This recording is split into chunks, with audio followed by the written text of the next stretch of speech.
आज तो माननीय मुख्यमंत्री जी ने बोर कर दिया सबको, आपको भी बोर किया, ब्यूरोक्रेसी भी बोर थी, जनप्रतिनिधि भी बोर थे, और राजस्थान के लोग भी ये देख रहे थे कि क्या मुख्यमंत्री हैं जो किस तरीके की बातें कर रहे हैं। जो राज्यपाल महोदय के अभिभाषण में बातें थी 80% तो वही रिपीट थी, और उसके अलावा जो 20% थी वो मोदी जी की प्रशंसा करनी थी। वो दिल्ली से पर्ची आई थी, उसको ऐड करके और किसी ने टाइप करके और लैपटॉप में दे दिया।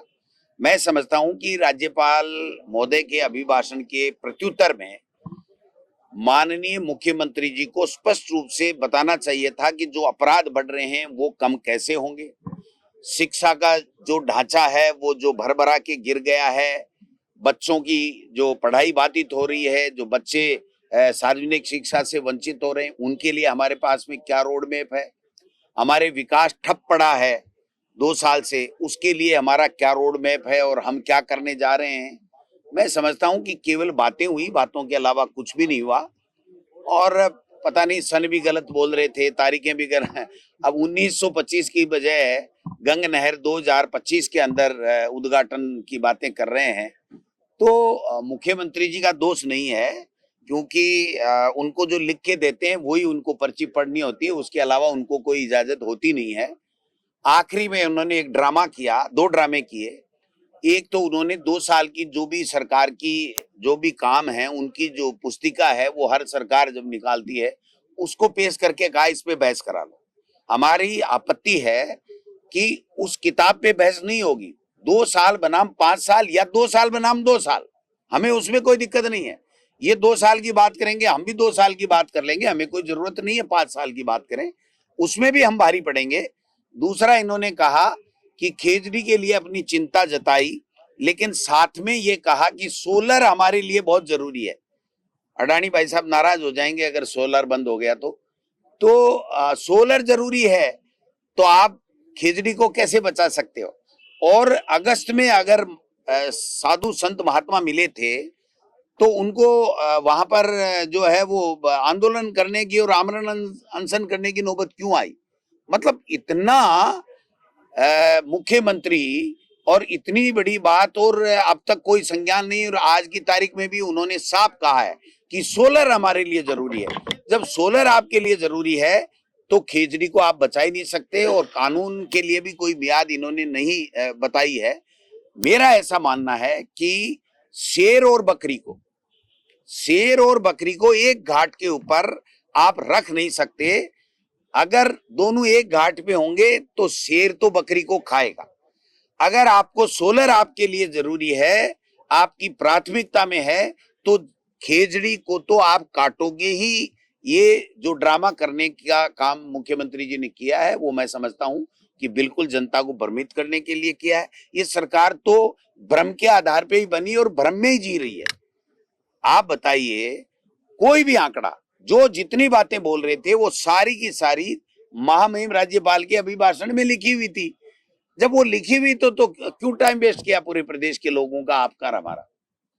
हम तो कह के आए बाद में, वो संसदीय कार्य मंत्री जी ने कहा साहब चलो बुला रहे हैं, तो मैं कहा चलो साहब, मुख्यमंत्री तो हम सबके ही हैं।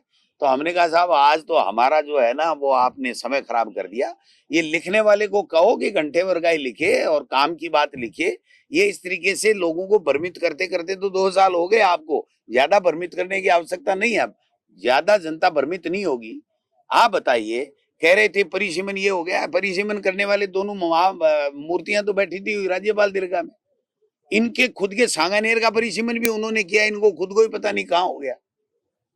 तो आप समझ सकते हो कि जो ये सारी बातें हुई हैं वो केवल भ्रमित करने वाली, असत्य बातें, झूठी बातें, कपोल कल्पित बातें, और केवल दिल्ली की पर्ची के आधार पे प्रधानमंत्री जी का नाम और उनकी योजनाओं की बात करना तो इनके लिए मैंडेटरी है। जैसे आदमी के लिए पानी, वायु और जरूरी है, वैसे जरूरी है इनके लिए। सर, आपने कई बार कहा है कि यमुना का जल शेखावाटी में आ ही नहीं सकता। मुख्यमंत्री ने जोर देकर इस बात को कहा है कि शेखावाटी को यमुना का जल नहीं। तो जोर तो मुख्यमंत्री है, 3 टाइम खाता है, जोर तो है उसमें, तो कहेगा।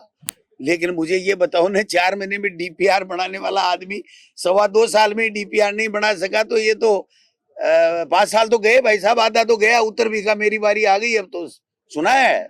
उत्तर भी का मेरी बारी क्या होती है? अब टाइम गया इनका। मैं लिख के दे रहा हूं, अगर बोतल में भर के तो लाते हरियाणा से, तो मैं कह नहीं सकता। अगर एक बूंद भी पानी यमुना जल का शेखावाटी के लोगों को अगर ये मुख्यमंत्री, ये भाजपा की सरकार ला दे, तो मुझे बता देना, मैं यहीं बैठा हूँ।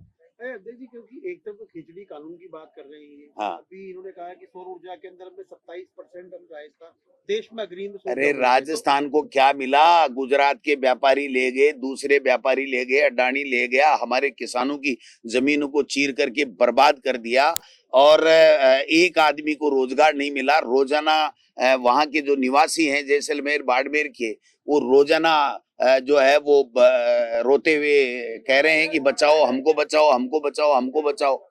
और खेजड़ी के लिए साधु संत है वहां आमरण अनशन पे बैठे हैं, और ये सोलर का गाना गा रहे हैं। सोलर का गाना तो ऊपर से दिल्ली से पर्ची आई है, इसलिए गाना पड़ेगा, नहीं तो काका जी नाराज हो जाएंगे। क्योंकि आज के बिश्नोई और जसवंत बिश्नोई भी गए थे।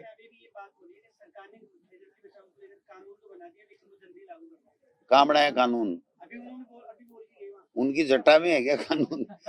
वो तो कुछ भी बोल देगा यार, आप उनको सीरियस लेते हो क्या? नहीं, अभी कह दिया ना उन्होंने, मुख्यमंत्री जी ने बोला है ना कि भाई जो है वो पत्थर में कीचड़ मत फेंको, तो वही खेल है वो। तो कुछ नहीं, उनकी बातें मत किया करो। ये सही बात है कि खेजड़ी जो हमारा राज्य का पशु कल्प वृक्ष है, उसको बचाने के लिए कानून की कहाँ जरूरत है? लाए तो अच्छी बात है ना, ले आना चाहिए था अब तक तो लाए नहीं। अगस्त में साधु महात्मा मिले थे, और खेजड़ी को बचाने के लिए अब तक कानून लाए नहीं। आगे की कोई डेट, कोई बात, कोई और है नहीं। तो मैं समझता हूँ कि ये सब भ्रमित करने वाली बातें हैं, जो बीजेपी की पॉलिसी है हमेशा से।